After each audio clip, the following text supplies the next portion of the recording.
जय महाराष्ट्र। मी देवानंद परशुराम गरुड, राष्ट्रीय कर्मचारी सेना सचिव, युनिट एसटी विभाग। महाराष्ट्रातून सर्व जिल्ह्यातून 2019 मध्ये जी सरळ सेवा भरती झाली, त्या सरळ सेवा भरतीमध्ये 2861 उमेदवारांना त्या भरतीपासून वंचित ठेवलेलं आहे। आणि ह्या उमेदवारांची 2022 पासून 2000 तसं तर 19 ची भरती आहे ही, आणि 2019 पासून हे सगळे जे उमेदवार आहेत ते पाठपुरावा करत आहेत एसटी महामंडळाकडे। मध्ये अनेक अडचणी आल्या, कोविडचा त्रास होता, सगळ्या गोष्टी होत्या। याशिवाय 2016-17 मध्ये जे उमेदवार अतिरिक्त यादीत होते त्यांना राप महामंडळामध्ये सामावून घेण्यात आलेले।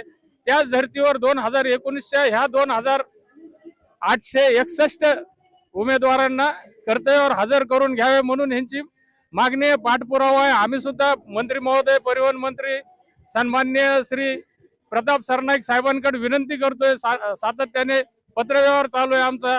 राष्ट्रीय कर्मचारी सेनेचे अध्यक्ष मान्य श्री किरण पावसकर साहेब, त्यांनी सुद्धा आम्हाला मार्गदर्शन केलंय, आदेश दिलेत व सूचना केल्यात की तुम्ही न्याय हक्कासाठी लढा।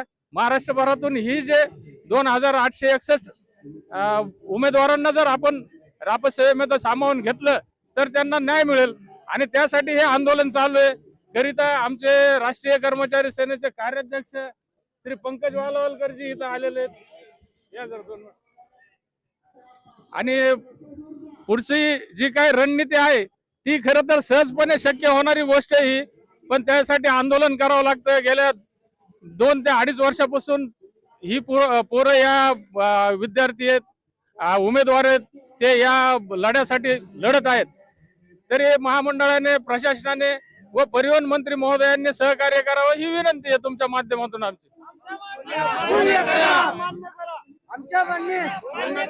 राष्ट्रीय कर्मचारी सेनेचा, राष्ट्रीय कर्मचारी सेनेचा एकनाथ शिंदे साहेब आगे बढ़ो, हम तुम्हारे साथ हैं। किरण पावसकर साहेब आगे बढ़ो, हम तुम्हारे साथ हैं। हमारी मिळालाच पाहिजे, मिळालाच पाहिजे, मिळालाच पाहिजे। विजय असो।